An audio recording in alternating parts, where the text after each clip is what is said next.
Boleh. Bismillahirrahmanirrahim. Assalamualaikum warahmatullahi ta'ala wabarakatuh. Firman Allah Subhanahu wa ta'ala, A'udzu billahi minasy syaithanir rajim.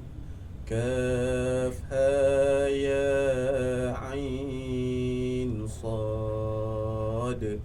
Zikru rahmati rabbika 'abdahu Zakaria. Ini ialah perihal limpahan rahmat Tuhanmu, wahai Muhammad, kepada hambanya Zakaria. Yang saya kagumi khusus buat peneraju acara barisan panel hakim yang arif lagi bijaksana.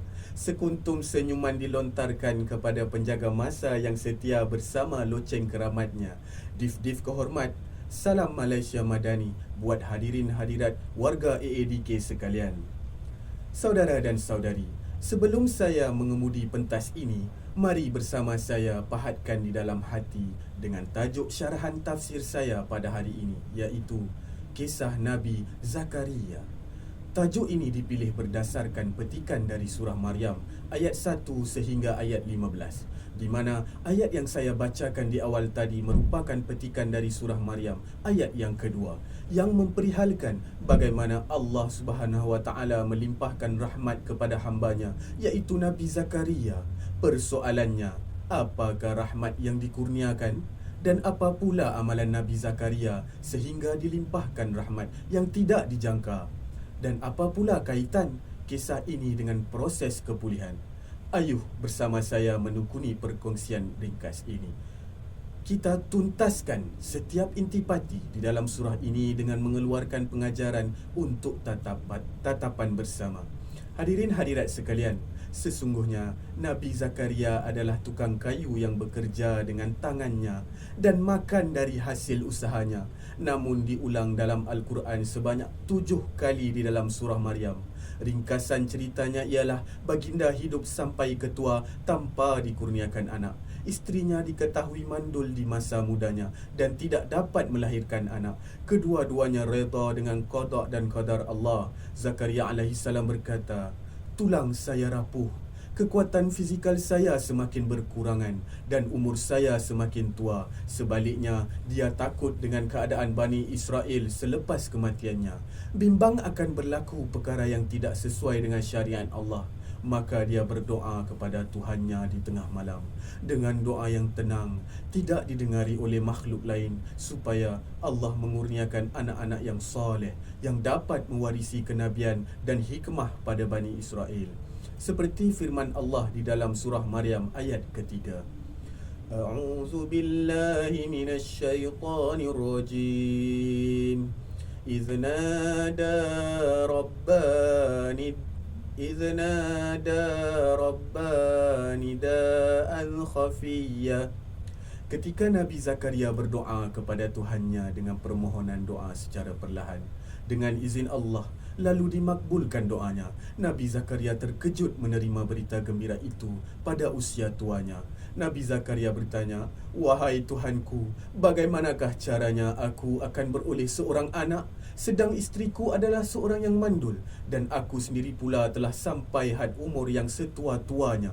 Namun Allah Azza wa Jalla berfirman dalam surah Maryam ayat ke-9 yang bermaksud, "Hal itu mudah bagiku kerana sesungguhnya aku telah menciptakanmu dahulu, sedangkan engkau pada masa itu belum ada sebarang apapun." Para pendengar yang saya kasihi sekalian, jika kita betul-betul menghayati pedoman dalam kisah ini, apa yang kita boleh belajar dari kisah Nabi Zakaria alaihissalam? Pengajarannya ialah di mana dapat kita lihat bagaimana kisah Nabi Zakaria yang dirakamkan dalam surah-surah Maryam, iaitu tentang doa yang dipohon baginda kepada Allah Subhanahu wa ta'ala supaya dikurniakan zuriat bagi meneruskan kerja dakwah baginda. Jelas sekali, doa yang makbul ialah doa yang menggunakan suara yang perlahan, bukannya menjerit-jerit atau meraung-raung. Kadangkala Allah Subhanahu wa ta'ala sengaja menolak sesetengah permintaan kita kerana Dia lebih mengetahui apa yang tersirat. Begitulah kita sebagai seorang klien sentiasalah berdoa dengan kaedah yang betul agar Allah Subhanahu wa ta'ala mencampakkan istiqamah dalam diri kita agar dapat mengekalkan kepulihan yang didambakan. Muslimin muslimat para penghuni syurga sekalian, jika kita renung semula kisah Nabi Zakaria, baginda tidak pernah berputus asa untuk memohon kepada Allah Subhanahu Wa Taala, dan penantian itu tidak mengurangkan ketaatan baginda terhadap Allah Subhanahu Wa Taala. Begitulah kita sebagai seorang manusia, kerana sikap manusia yang suka tergesa-gesa untuk diperkenankan. Andai kata tidak dapat, maka kita meninggalkan doa. Oleh itu kita perlu bersabar dan terus berdoa walaupun dalam masa yang lama, sehinggalah Allah Subhanahu Wa Taala tunaikan permintaan kita itu. Apa yang Allah Subhanahu Wa Taala tunaikan itu sebenarnya adalah hadiah yang terbaik untuk kita darinya. Maka berbaloilah penantian kita.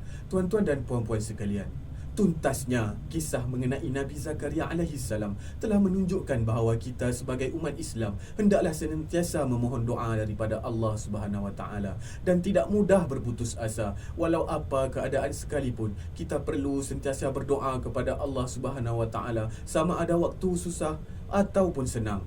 Senantiasa menunggu doa daripada umatnya. Teladanilah Nabi kita, Nabi Zakaria alaihi salam, dalam memperjuangkan nasibnya walaupun penat siang dan malam berdoa kepada Allah. Namun Nabi Zakaria tidak pernah mengeluh dan berputus asa. Akhirnya Allah menerima doanya dan memberikannya seorang zuriat yang soleh. Oleh itu, saya mengajak rakan-rakan sekeluarga sekalian, kita jadikan amalan berdoa ini sebagai amalan yang berterusan dalam diri kita. Percayalah, kita ada perancangan, Allah ada perancangan. Namun perancangan Allah Subhanahu Wa Taala adalah yang terbaik. Sekian saja syarahan dari saya. Salam dadah terkawal 2025.